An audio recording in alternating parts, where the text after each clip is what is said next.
আপনার এই রাস্তার ভিতরে রুবেট সেজে ঘোরার কারণ কি? আসসালামু আলাইকুম। আমার রোবট সাজার কারণ হতেছে স্যার, আমি একজন নাইট গার্ড, জমি রেজিস্ট্রি করা অফিসে দৈনিক শ্রমিক মজুরি 60 হারে কাজ করি।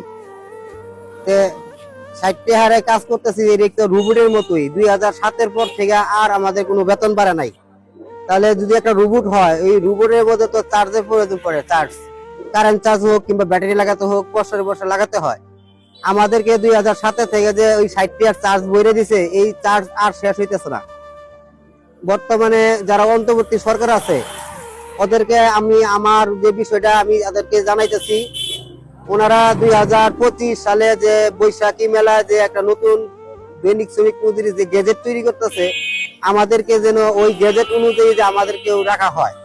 কারণ আমরা সারা বাংলাদেশে 503টা সাব রেজিস্ট্রি অফিসে নাইট গার্ড এবং জারোদার হিসেবে কাজ করে আসতেছি। 2007-এর পরে আর আমাদের বেতন বাড়া নাই। আপনাদের মিডিয়ার মাধ্যমে আমি চাই আপনারা একটু সহযোগিতা করে আমাদের অন্তর্বর্তী সরকারের কাছে আমাদের বেতনটা যেন একটু বৃদ্ধি হয়। এক দফা এক দাবি, বেতনের বৃদ্ধি চাই তাড়াতাড়ি। এক দাবি, বেতন বৃদ্ধি করেন তাড়াতাড়ি। বর্তমান অন্তর্বর্তী সরকারের কাছে দাবি, এক দফা এক দাবি, বেতন বৃদ্ধি করে দেন তাড়াতাড়ি।